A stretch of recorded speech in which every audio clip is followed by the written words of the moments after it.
Good morning दोस्त। आज की वीडियो में हम लोग चुनाव आयोग के बारे में पूरा डिटेल से जानकारी प्राप्त करेंगे। उसकी नियुक्ति, चुनाव आयोग की नियुक्ति कैसे होता है और उसको कैसे हटा सकते हैं उसको उनको पद से। मुख्य चुनाव आयुक्त, अन्य चुनाव आयुक्तों की नियुक्ति राष्ट्रपति द्वारा मुख्य चुनाव आयुक्त और अन्य चुनाव आयुक्तों की नियुक्ति राष्ट्रपति द्वारा एक चयन समिति की सिफारिश पर की जाती है। ये चयन समिति में शामिल होते हैं प्रधानमंत्री, अध्यक्ष, विपक्ष का नेता, सदस्य ग्रुप में और केंद्रीय कैबिनेट मंत्री को, और एक केंद्रीय कैबिनेट मंत्री जिसे नामित किया जाएगा। ये 3 लोगों के द्वारा निर्वाचन आयोग का नियुक्ति किया जाता है। राष्ट्रपति एक चयन समिति की सिफारिश पर की जाती है। किस अनुच्छेद के तहत, भारत का कौन सा अनुच्छेद निर्वाचन आयोग की स्थापना का प्रावधान करता है? अनुच्छेद 324 निर्वाचन आयोग की स्थापना का प्रावधान करता है। यह अनुच्छेद एक स्वतंत्र संवैधानिक निकाय में निष्पक्ष और स्वतंत्र चुनाव आयोजित करने की शक्ति प्रदान करता है। निर्वाचन आयोग की स्थापना कब किया गया था? 25 जनवरी 1950 को निर्वाचन आयोग की स्थापना किया गया था। 25 जनवरी 1950। निर्वाचन आयोग का मुख्यालय कहाँ स्थित है? मुख्यालय नई दिल्ली में स्थित है।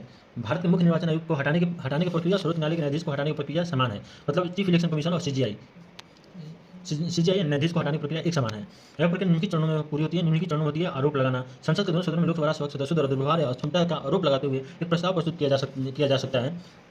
जांच प्रस्ताव स्वीकार होने के बाद आरोप की वैधता की जांच के लिए एक समिति का गठन किया जाता है। इसमें दुर्व्यवहार या अक्षमता के साक्ष्यों की जांच भी शामिल होता है। एक ये विधि हो गया, आरोप लगाकर हटाया जा सकता है। एक संसद द्वारा पारित यानी यह समिति सीसी को दोषी पाती है तो निष्कासन प्रस्ताव को संसद के दोनों सदनों में दो तिहाई बहुमत से पारित किया जाना आवश्यक है। एक राष्ट्रपति का आदेश, दोनों सदनों में प्रस्ताव सफलतापूर्वक पारित होने पर राष्ट्रपति मुख्य चुनाव आयुक्त को हटाने के आदेश देते हैं। अन्य चुनाव आयुक्तों को हटाना, मुख्य चुनाव आयुक्त के अलावा अन्य चुनाव आयुक्तों को राष्ट्रपति द्वारा मुख्य चुनाव आयुक्त की सिफारिश पर हटाया जा सकता है। महत्वपूर्ण बिंदु क्या है? संविधान का अनुच्छेद 324, भारतीय संविधान का अनुच्छेद 324 चुनाव आयोग को एक स्वतंत्र संस्था का दर्जा देता है। पदों की सुरक्षा, चीफ इलेक्शन कमीशन को सुप्रीम कोर्ट के जज के समान पद का सुरक्षा प्राप्त है, जबकि अन्य चुनाव आयुक्तों को यह सुरक्षा कम है। 2023 का एक कानून आया था 2023 में कानून आया था कि सीसी और चुनाव आयुक्त कानूनी कार्रवाई से प्रतिरक्षित हैं। मतलब चीफ इलेक्शन कमीशन और चुनाव आयुक्त, मतलब मुख्य चुनाव आयुक्त और चुनाव आयुक्त कानूनी कार्रवाई से प्रतिरक्षित है। हटाने की प्रक्रिया केवल संसद के माध्यम से ही संभव है।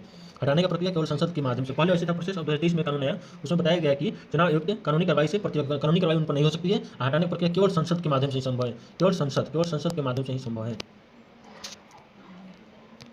आप लोग अब समझ में आ गया मुख्य चुनाव अन्य चुनाव की नियुक्ति कैसे होता है। तो राष्ट्रपति एक सिफारिश लाएंगे, समिति मतलब एक चयन समिति की सिफारिश पर किया जाता है। चयन समिति में उसमें सदस्य ग्रुप में 3 होते हैं। एक प्रधानमंत्री, उसमें अध्यक्ष होता है, विपक्ष नेता सदस्य होता है, और केंद्रीय कैबिनेट मंत्री जिसे नामित किया जाता है। 3 सदस्य, मतलब एक अध्यक्ष और दो सदस्य होते हैं। इन लोगों के द्वारा सीजीआई के मतलब सीईसी चीफ इलेक्शन कमीशन की नियुक्ति किया जाता है।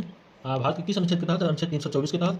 यह क्या है? स्वतंत्र संवैधानिक निकाय है, निष्पक्ष और स्वतंत्र चुनाव आयोजित करने की शक्ति प्रदान है। निर्वाचन आयोग 25 जनवरी 1950 को हुआ था। निर्वाचन आयोग का मुख्यालय कहाँ से? नई दिल्ली में स्थित है। उनको कैसे हटा सकते हैं? आरोप लगा, पहले नियम था आरोप लगाना, और उसके माध्यम से संसद द्वारा पारित, राष्ट्रपति के आदेश के द्वारा भी हटाया जा सकता था। लेकिन अनुच्छेद 324 चुनाव आयोग को एक स्वतंत्र संस्था का दर्जा प्राप्त है। पदों की सुरक्षा सीसी सुप्रीम कोर्ट के जज की समान सुरक्षा प्राप्त है, जबकि अन्य चुनाव आयुक्तों की सुरक्षा थोड़ा कम है।